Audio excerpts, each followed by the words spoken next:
В эфире телеканала «Итоги дня», в студии Надежда Саханская. Здравствуйте. В начале выпуска об основных темах. Айсен Николаев провел совещание с руководством правительства и администрации Якутии. Речь шла о новых федеральных инициативах в рамках национальных проектов. 9 образовательных зон и настоящий кластер педагогического образования. В Якутске после капитального ремонта торжественно открыли обновленное здание педагогического колледжа. От освоения минерально-сырьевой базы до сохранения этнокультурного наследия в Якутске стартовало совместное научное заседание членов Российской академии наук.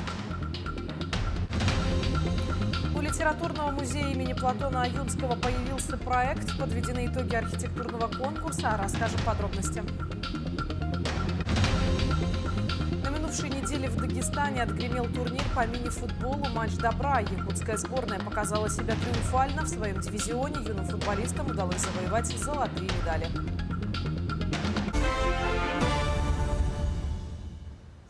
Глава Якутии провел планерное совещание с руководством правительства и администрации республики. Речь шла о новых федеральных инициативах в рамках национальных проектов. Глава региона акцентировал внимание на решении правительства страны выделить дополнительные средства на поддержку региональных центров экспорта по федеральному проекту «Системные меры развития международной кооперации экспорта». До конца этого года при их участии планируется заключить более 1000 экспортных контрактов. Якутия получит на эти цели 14 миллионов рублей. Айсен Николаев подчеркнул, что для Якутии такие меры особенно важны, так как малый и средний бизнес получает возможность выйти на внешние рынки. Глава Якутии провел заседание регионального координационного совета по предпринимательству. В рамках него состоялось чествование тех, кто своим трудом и талантом вносит неоценимый вклад в развитие экономики нашей республики. Также представители бизнеса обсудили актуальные вопросы, которые их волнуют, в том числе то, что в Якутии частным детским садам поступают большие счета на оплату ЖКХ, и то, что в республике отмечается спад количества хлебопекарен. Во многих селах открылись современные школы, у которых очень сильная столовая в техническом оборудовании. И, как правило, что она полностью не загружена, да? Мы хотим проработать этот вопрос, чтобы либо компания, которая заведует столовой, да, либо сами школы начали заниматься хлебопеканием на месте, да, используя это же современное оборудование, которое уже в наличии есть. Более 1000 студентов, 9 новых образовательных зон и новые возможности для воспитания педагогических кадров. Якутский педколледж распахнул свои двери после капитального ремонта, выполненного в рамках президентского нацпроекта. Какие изменения произошли в одном из самых учебных заведений республики и как это отразится на подготовке кадров новой формации, знает Петр Васильев.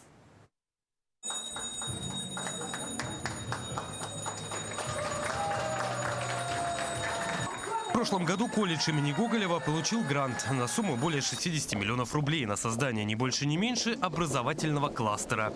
И вот год спустя стартовала новая веха в 111-летней истории учебного заведения. И сегодня мы видим, как это все реализовано в новом корпусе. Впереди большая работа, впереди в 2026 году будет еще капитальный ремонт общежития на 350 мест. Это тоже очень важный объект в рамках кластера, в рамках этого комплекса. И такое последовательное всестороннее внимание к учебному процессу, к условиям обучения, ну и, конечно, к условиям жизни – это залог успехов и залог новых талантов, которые выпустят это заведение, и тех звездочек, которые оно будет дальше воспитывать и обучать. На выделенные средства в колледже обновили материально-техническую базу. Появились новые мастерские, аудитории и лаборатории. Учебный корпус разделили на 9 зон, каждая из которых соответствует отдельным направлениям педагогической деятельности. От организации дошкольного образования и преподавания в начальной школе до цифровых компетенций, физкультурно-спортивной и музыкальной деятельности. Скажу так, оборудование очень современные, они именно соответствуют, наверное, даже тем требованиям сегодня, которые предъявляются, и компетенциям, которые нужны сегодня педагога. Летом, когда наши коллеги приходили после отпуска, увидев то, что вот сейчас здание преобразилось, были конкретно в хорошем слове, сказать в слове, шоке. Да? К слову, капитальный ремонт в рамках федерального проекта «Профессионалитет» – это еще один шаг к формированию компетенций и специалистов, которые сегодня востребованы и временем, и экономикой.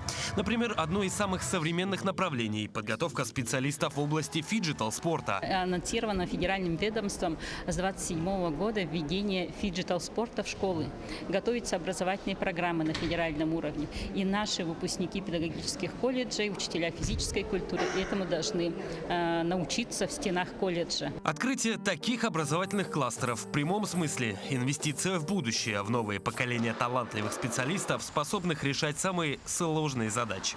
Петр Васильев, Семен Семенов, Якутск.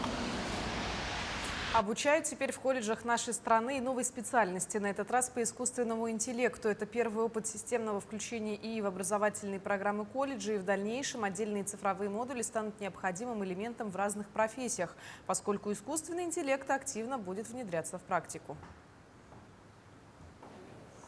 В Северо-Восточном федеральном университете прошел традиционный День согласия. Праздник основан на философии профессора Виктора Михайлова. Он проводится начиная с 2022 года и включает в себя встречу для первокурсников и тематические занятия для старших студентов. Сегодня новые учащиеся смогли подробнее узнать о традициях и ценностях храма науки. Ежегодное мероприятие собрало около 1000 учащихся, вступивших в академическое сообщество. Для них организовали единый урок согласия с участием ректора, представителей епархии и ведущих профессоров. Торжество завершилось ярким танцевальным выступлением студентов университета. Это день диалога. Это день диалога культур. Это день диалога традиций, поколений. Это день диалога преподавателей и студентов. Университет – это не просто корпорация. Университет, прежде всего, это академическое сообщество. И для любого академического сообщества всегда важна традиция. Вот эта традиция уважительного отношения друг к другу, уважения к традициям, которые складывались на протяжении десятилетий в нашем университете, это все является центральным для этого праздника Дня согласия. От освоения минерально-сырьевой базы до сохранения этнокультурного наследия в Якутске стартовало совместное научное заседание членов Российской академии наук, где обсудили стратегические направления развития Арктики. Мероприятие посвящено 300-летию первой Камчатской экспедиции Витуса Беринга и столетию Якутской комплексной экспедиции Академии наук СССР. Подробности в сюжете Анастасии Нянниковой. Федеральный исследовательский центр сегодня выступает координатором многих проектов, связанных с Арктикой. Здесь ведутся работы, которые напрямую затрагивают вопросы продовольственной безопасности, внедрения новых технологий и создания решений для жизни в условиях вечной мерзлоты. Программа форума открылась символической церемонией установки Сергея у здания научного центра как знак гостеприимства и устойчивости. Безусловно, мы самым главным считаем это комфортные условия всех жителей Севера и Арктики. И поэтому и биотехнологии, и агротехнологии, и технологии, которые связаны, повышающие наши экономические показатели, это является главным. И сегодня вокруг этих вопросов будет обсуждение. В ходе пленарной части прозвучали доклады об актуальных вызовах и перспективах развития арктической зоны России. Обсуждались вопросы освоения стратегических ресурсов, энергетической безопасности, здоровья населения, а также историческую роль Якутии в исследовании и развитии Севера. Меняется климат, меняются социально-экономические условия, меняются подходы к организации системы здравоохранения. И как никогда это должно быть сейчас учтено.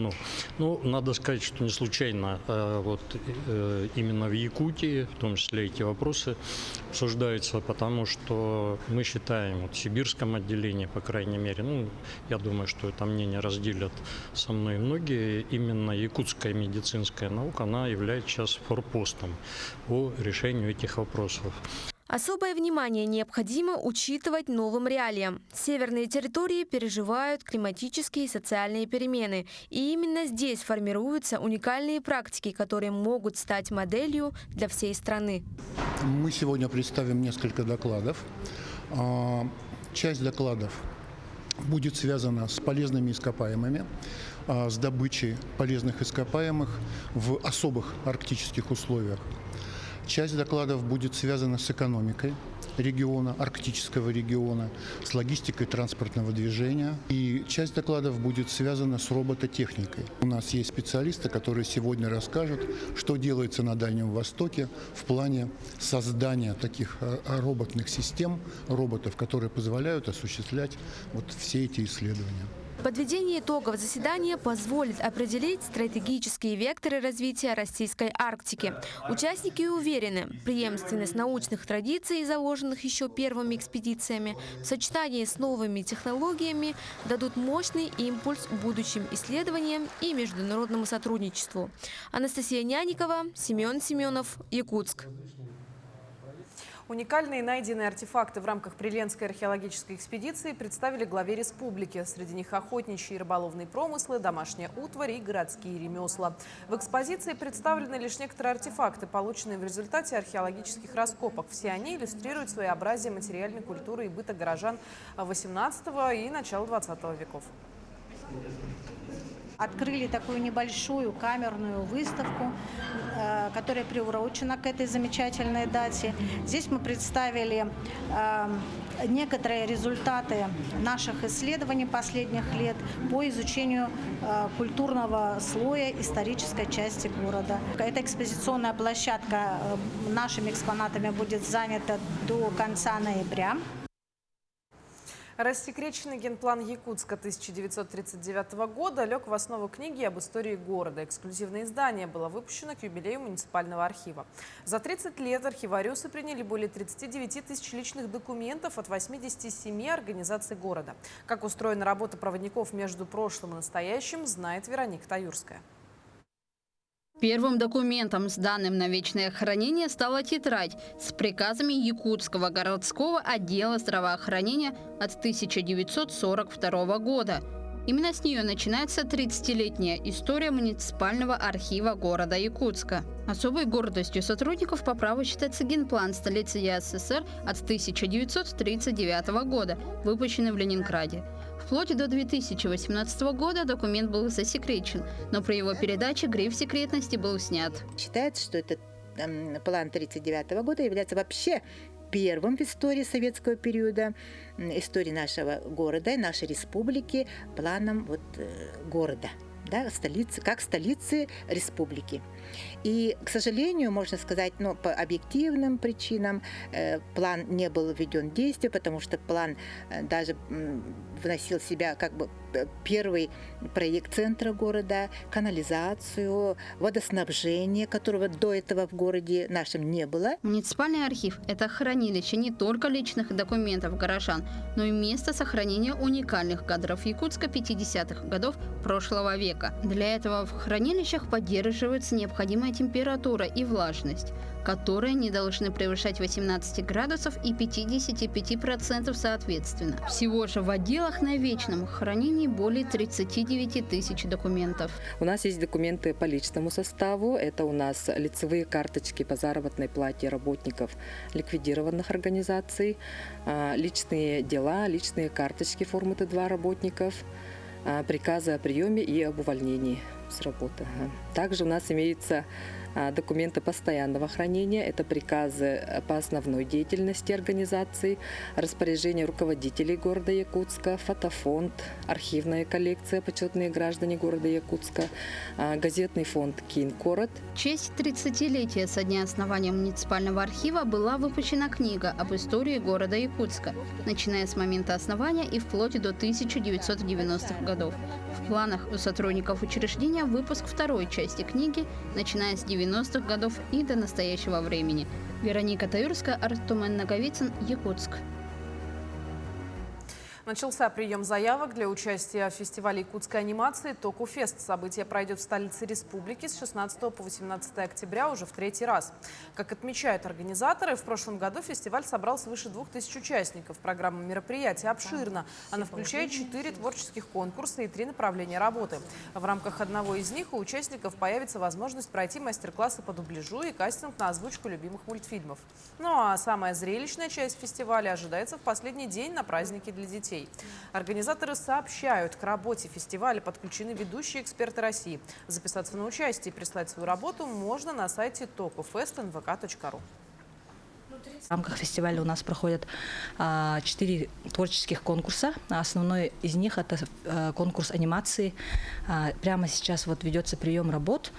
Участники от 12 до 35 лет могут участвовать. Они должны показать свои скиллы. И проходит отбор участников, которые соберутся вот на интенсиве 16-17 октября. И вот уже тогда они будут бороться за главные призы. Подведены итоги архитектурного конкурса на лучшую концепцию литературного музея имени Платона Аюнского. В Якутии это единственное место, специально спроектированное под музей. Здание построено еще в 1981 году. Творческие студии и бюро из Якутии приняли участие и представили свои проекты. Подробности в сюжете Лилии Бурцевой. Впервые в республике планируется провести перезагрузку музейного объекта. Обновление касается не только архитектуры, но и функционального назначения музея. Для архитекторов было важно сохранить концепцию самого здания, которая подчеркивает национальные особенности Якутии. Музей Аюнского не просто так был он выбран, потому что, во-первых, он сам объект очень достаточно важный, такой интересной архитектуры, подчеркивающей традиции и национальную культуру. Не будем забывать, что это еще единственный объект в Якутске, который действительно был построен для музея. Его еще особенность в том, что это литературный музей, всегда очень сложно перезагрузку таких объектов делать. То есть у объекта своя архитектура, которую мы максимально сохраняли. Конкурс посвящен развитию музейного комплекса, а его главной целью стало создание из музея центра жизни, а также переосмысление концепции, которая объединит просветительские проекты, исследовательскую деятельность, культурные события и взаимодействие с местным сообществом. Дизайнер – это все равно творческий человек. И мы, как творческие люди, а музей литературный, он все-таки в первую очередь творческий. И вот какая-то вот такая творческая коллаборация произошла, и начиная с июня месяца, вот заканчивая сентябрем, мы вот очень-очень плодотворно так с ними проработали. Большая благодарность Управлению архитектуры и строительства, нашему центру компетенции «Лето» и всем, которые принимали участие. В конкурсе приняли участие местные творческие студии и архитектурные бюро. По итогу своей работы представили 5 команд. Проект, созданный архитектурным бюро «Намада» вместе с дизайн-студией «Сулусчан», признан победителем. Мы решили принять участие в конкурсе по перезагрузке литературного музея и подошли к проекту с точки зрения того, что все начинается со слова, и через эту концепцию постарались событийно привлечь сюда не только тех людей, которые сейчас ходят, но и привлечь новое поколение, творческую молодежь, иллюстраторов, дизайнеров, архитекторов, ну и просто в целом людей, которым было бы интересно посетить перезагруженный литературный музей. Проект направлен на объединение творческих людей. В изменение музейного комплекса вошли сцены с амфитеатром, обновление социокультурной программы, а также переделка парковки под пешеходную зону, в которой можно будет проводить различные мероприятия. Мы учли задачи самого музея. Им нужны новые офисы современные, нужны коворкинги, где могли бы собираться студенты, фрилансеры. Поэтому мы предложили новый административно-хозяйственный павильон, где это могло бы быть сконцентрировано. И там же находятся склады Фонд для хранения. Да, фонд для хранения экспозиции. И еще мы предложили вот в этом здании добавить библиотеку. В состав жюри вошли представители Союза архитекторов Якутии, культурных и музейных организаций. Данный конкурс – первый шаг для изменений. С готовым проектом музей примет участие в грантах и программах для привлечения финансирования. Лилия Бурцева, Аэлита Махно, Якутск. Лучшие спортсмены Якутии в эти дни интенсивно тренируются в связи с предстоящими на следующих выходных рейтинговыми соревнованиями. Впервые Всероссийская федерация по танцевальному спорту, брейкингу и акробатическому рок-н-роллу проводит один из этапов в цикле соревнований в Якутске.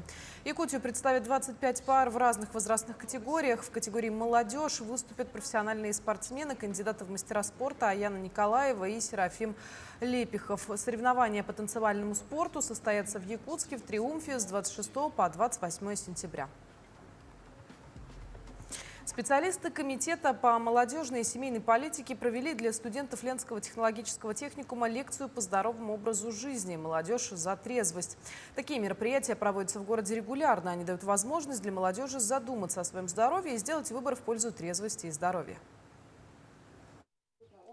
«Молодежь за трезвый образ жизни» под таким названием прошла лекция для студентов техникума. Провела ее специалист по профилактике ведения здорового образа жизни Комитета по молодежной и семейной политике Кира Шайхиева. Приурочено познавательное мероприятие было ко Дню трезвости. В одной из аудиторий собрались 75 студентов первого курса. В течение получаса ребята с интересом слушали выступающую.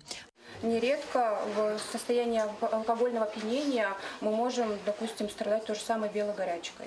То есть как в простонародье белочка приходит, да, как говорят. Из лекций студенты узнали о вреде алкоголя для здоровья, важности соблюдения правильного питания и ведения здорового образа жизни в целом. Были затронуты интересующие вопросы, часто которые задают студенты, и мы постарались на них ответить. Студенты слушали очень внимательно, мы показали им информационный мультик, и думаю, что какую-то полезную информацию они для себя все-таки подчеркнули. После лекции первокурсники участвовали в обсуждении, задавали вопросы и делились мыслями. Ничего нового, это очевидно, то, что алкоголь – это вред для здоровья. У человека, у каждого свой выбор. Я считаю, что нужно проводить такие мероприятия, потому что в нашей стране алкоголизм – это серьезная проблема, и я лично в своем опыте видел, как люди валяются в траве в плохом состоянии. Это ужасно, как я считаю. И алкоголь пить, здоровье вредить и себя не уважать. Лучше заниматься спортом. Такие мероприятия считают студенты полезны. Они позволяют задуматься о своем здоровье и сделать выбор в пользу трезвости, здорового образа жизни, подталкивают заняться и спортом. Светлана Балеева, Алексей Семенов, Ленск. На минувшей неделе в Дагестане отгремел турнир по мини-футболу «Матч добра». Его особенность в инклюзивности. На полях Каспийска соревновались команды, объединяющие спортсменов здоровых и с интеллектуальными нарушениями. Якутская сборная показала себя триумфально. В своем дивизионе юным футболистам удалось завоевать золотые медали. С победителями пообщалась моя коллега Эржена Гармаева. Флаг Якутии над дагестанской землей. Наши футболисты вернулись на родину в новом статусе чемпионов.